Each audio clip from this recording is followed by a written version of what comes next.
Ça ne vous fera pas de bien de l'ignorer et d'espérer qu'il aura une réponse plus facile, parce qu'il n'en aura pas.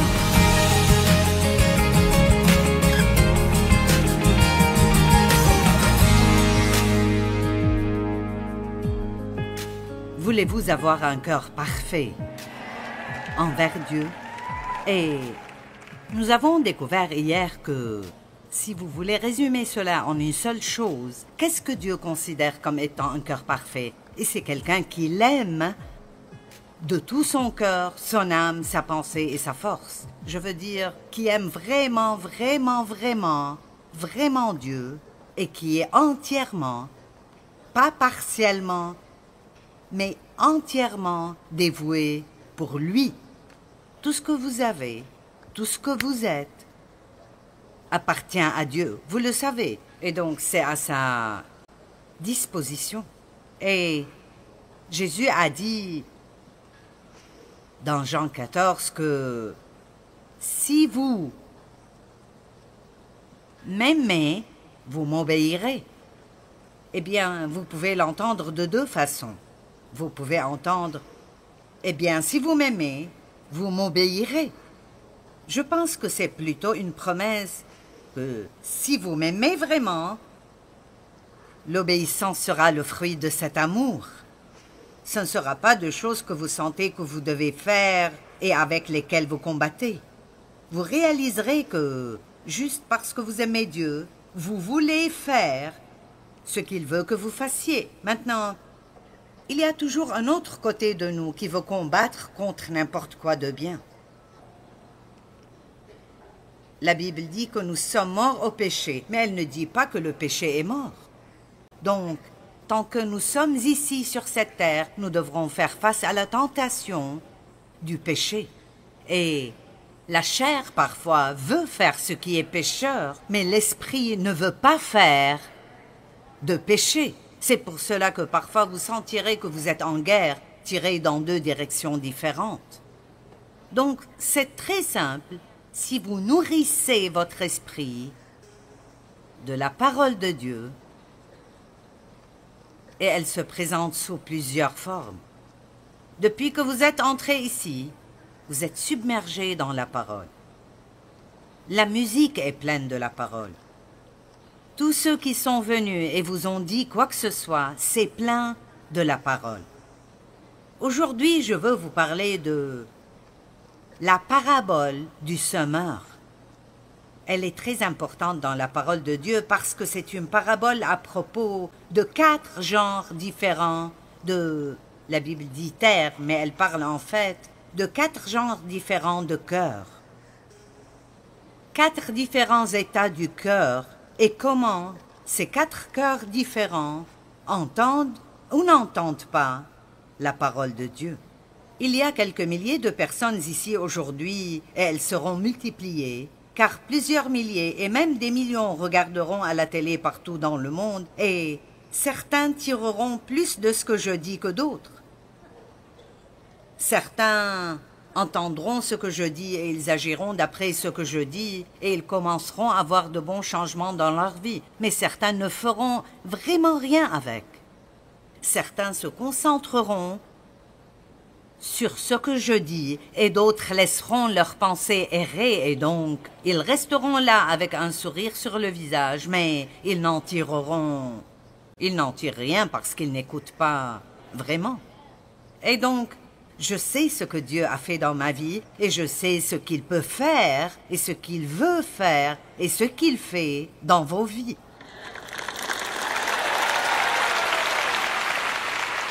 Je veux tellement que vous ayez la bonne vie que Jésus est mort pour vous donner. Et la seule chose qui rendra ça possible est que vous... Maintenant, écoutez bien. Connaissez la parole et agissez d'après ce que vous entendez. Écoutez sans rien faire est vraiment inutile. La seule chose... Si vous savez beaucoup de choses, mais vous n'agissez pas d'après cela, alors vous devenez orgueilleux à cause de tout ce que vous savez et vous voudrez dire à tout le monde quoi faire.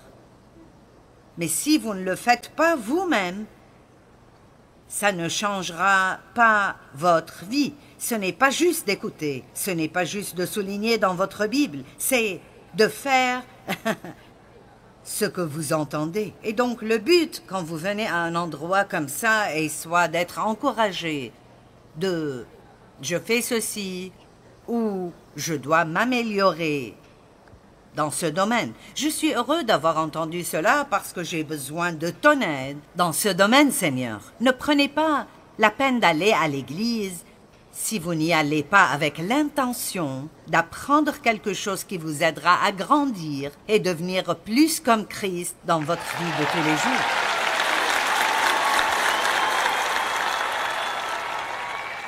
Vous savez, certains disent « je vais à l'église chaque dimanche ». Eh bien, c'est bon pour vous.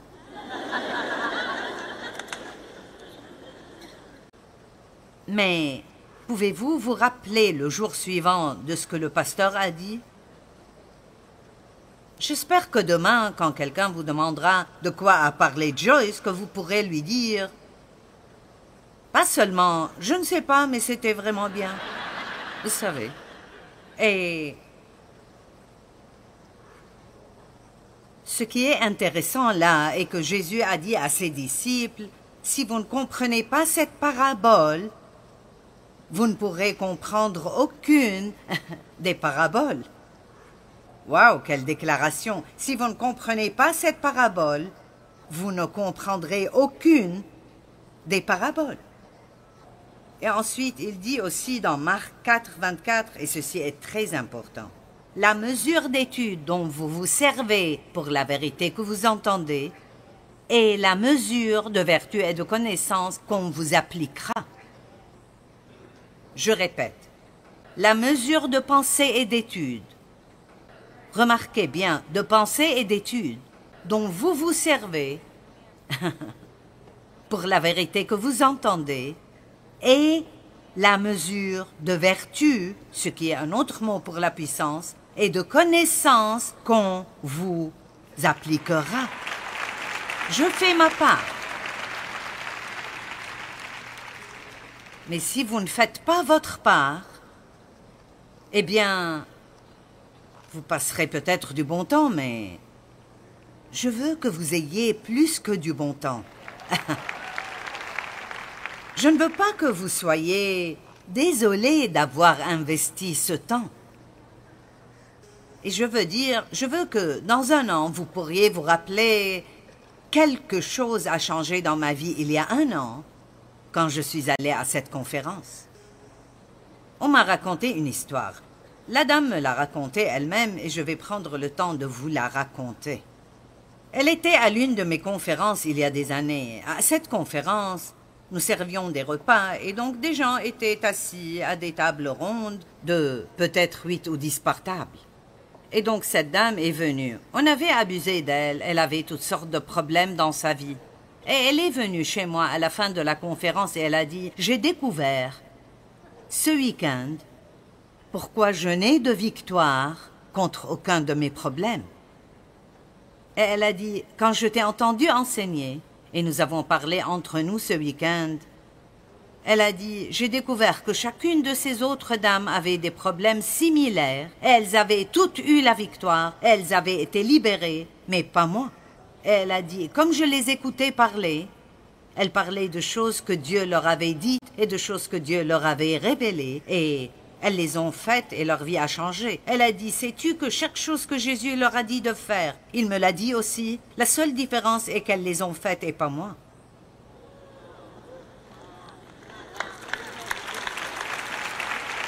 Dieu nous parle et nous montre des choses tout le temps. Et nous parlons à cette conférence de prendre un plus grand engagement. Et donc, laissons l'un de nos buts être de nous engager à écouter ce que Dieu dit. Allez, Dieu essaye de vous donner des réponses qui vous garderont loin des problèmes. Et il ne changera pas d'avis. Ça ne vous fera pas de bien de l'ignorer et d'espérer qu'il aura une réponse plus facile, parce qu'il n'en aura pas. Et je sais que toute personne présente ici, parce que Dieu ne fait pas exception de personne, et la parole marche pour tout le monde. Il dit quiconque, toute personne qui apprendra la parole, étudiera cette parole et la laissera entrer dans les profondeurs de son cœur, là où elle devient une révélation, et agira d'après ce qu'elle enseigne à plusieurs reprises, pas simplement une fois pour voir si elle marchera. Vous n'en êtes pas arrivé là en faisant une seule mauvaise chose une fois. Et tout ne sera pas réparé juste parce que vous faites une seule chose bien une fois. Vous devez prendre un engagement et faire ce que Dieu dit encore et encore. Personne ne peut faire ça et revenir me dire que Dieu n'a pas changé sa vie. Donc, je suppose que je mets un peu de responsabilité sur vous aujourd'hui pour dire votre victoire n'est pas dépendante de nous qui travaillons et étudions pour vous amener la parole. Elle dépend de ce que vous faites, de ce que vous entendez. Amen? Très bien. La parabole du semeur. Marc 4, 1 à 9. Jésus commença à enseigner au bord du lac. Autour de lui, la foule s'assembla si nombreuse qu'il dut monter dans un bateau. Il s'y assit. Et tous les gens tournés vers le lac se tenaient sur le rivage. Il leur enseignait beaucoup de choses sous forme de paraboles. C'est comme une histoire. Voici ce qu'il leur disait. « Écoutez !» J'aime le fait qu'il a commencé avec ça. « Écoutez !» Point d'exclamation. Un semeur sortit pour semer.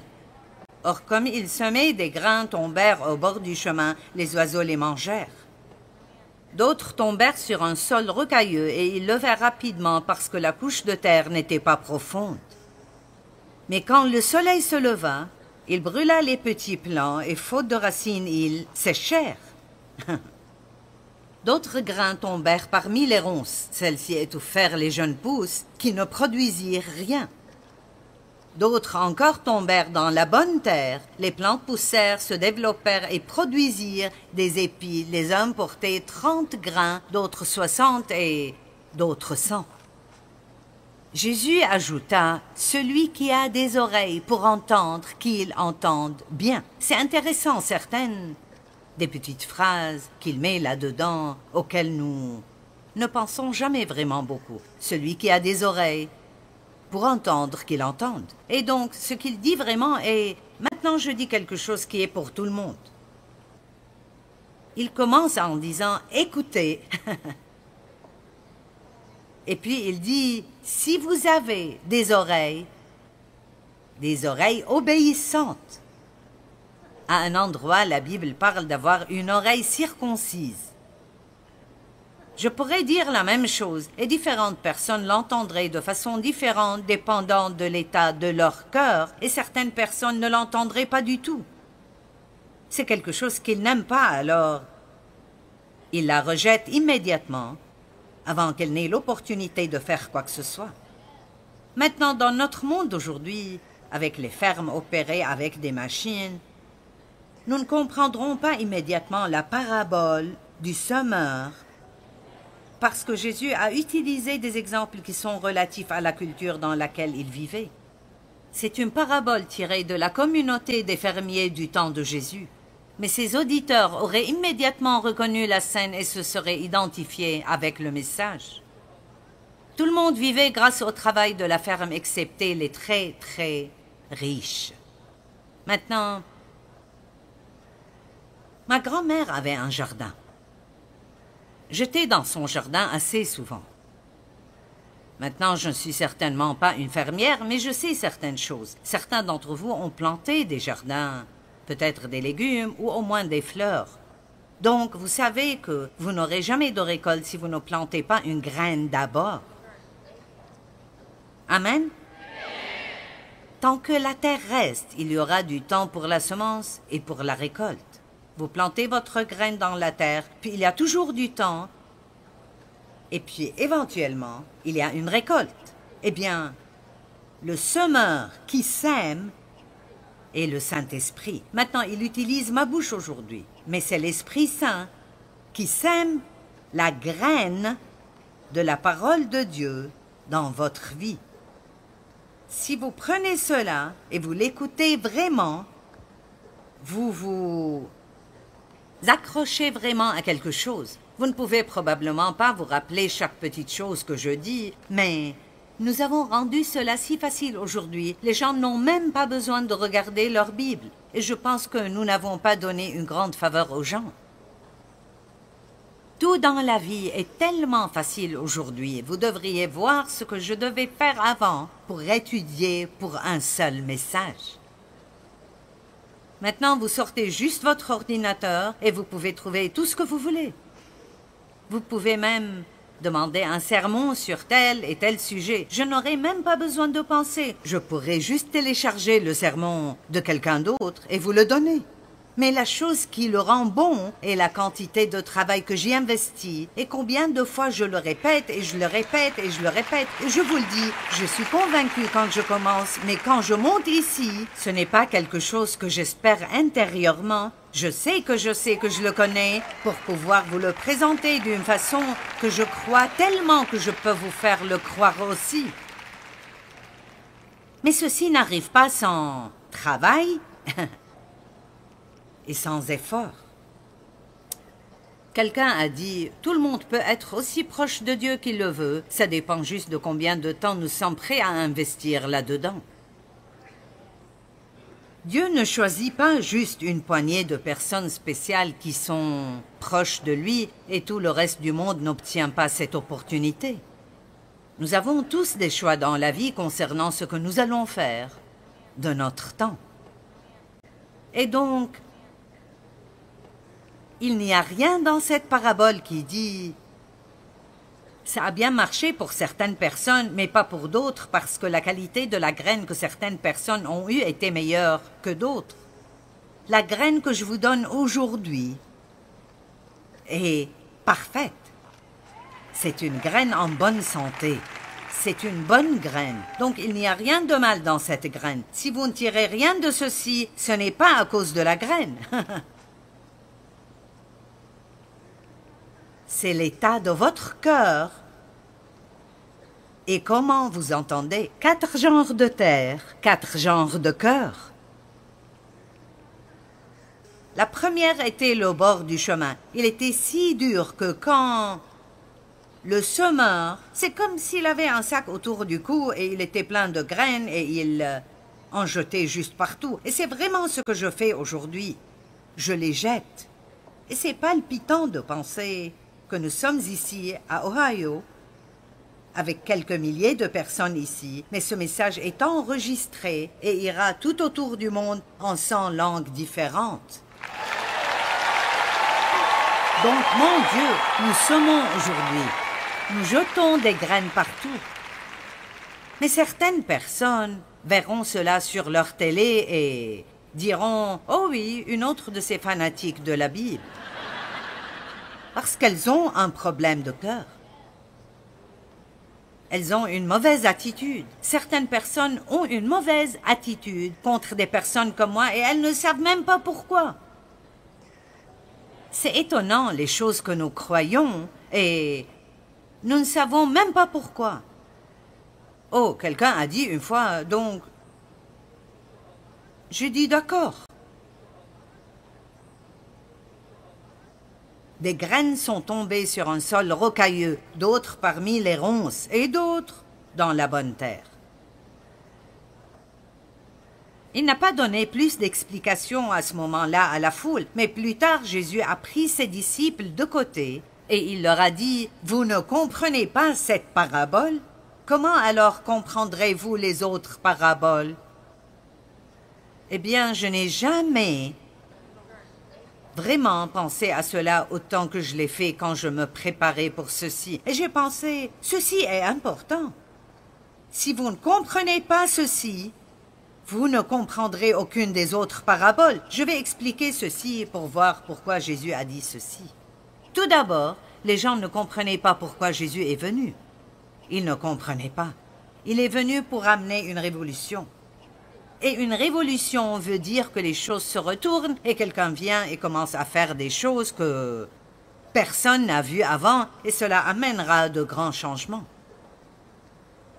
Les gens ne comprenaient pas le type de révolution qu'il amenait. Ils voulaient, écoutez, ils voulaient et s'attendaient à ce qu'il se révolte contre les gouvernements injustes et établisse un trône terrestre pour lui-même et règne sur le monde. Ses disciples ont vraiment pensé qu'il allait établir un trône quelque part et qu'il serait ces gars importants et qu'il allait donner des ordres et réparer ce qu'il n'allait pas.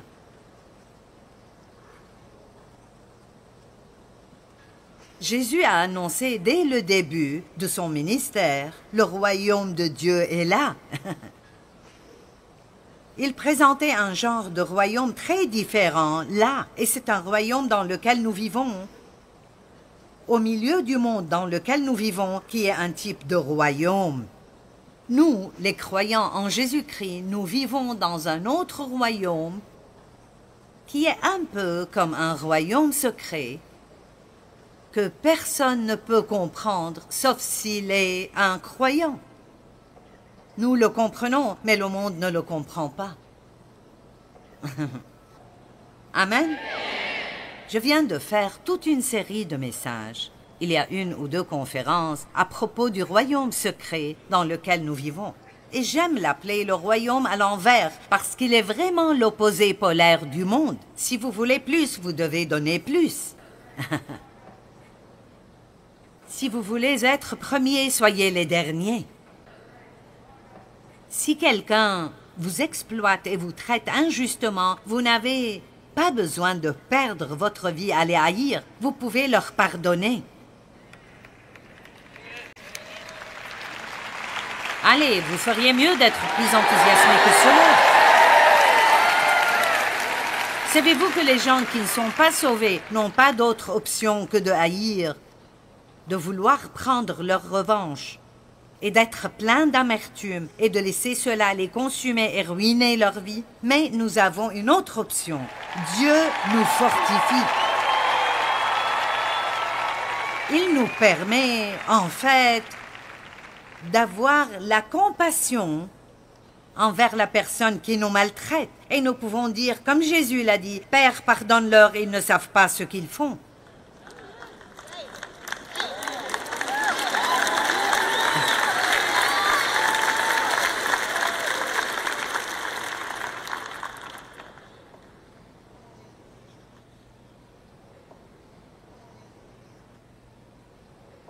Il voulait qu'ils vivent la meilleure vie imaginable dans ce royaume.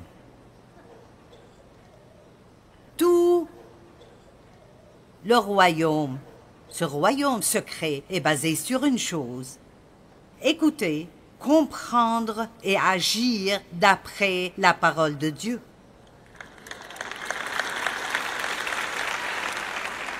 Je ne sais même pas comment dire à quelqu'un qui ne sait pas déjà combien les paroles de ce livre sont puissantes.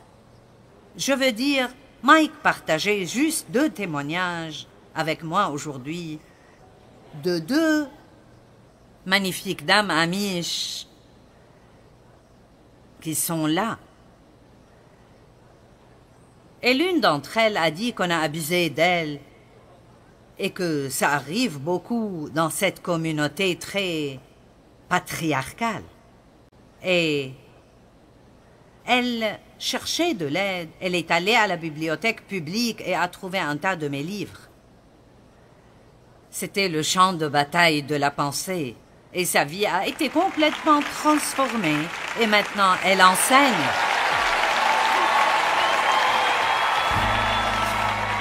Et ce n'est pas à cause de mon livre. Ça n'a rien à voir avec ça. C'est la parole de Dieu. La parole de Dieu est aussi puissante que ça.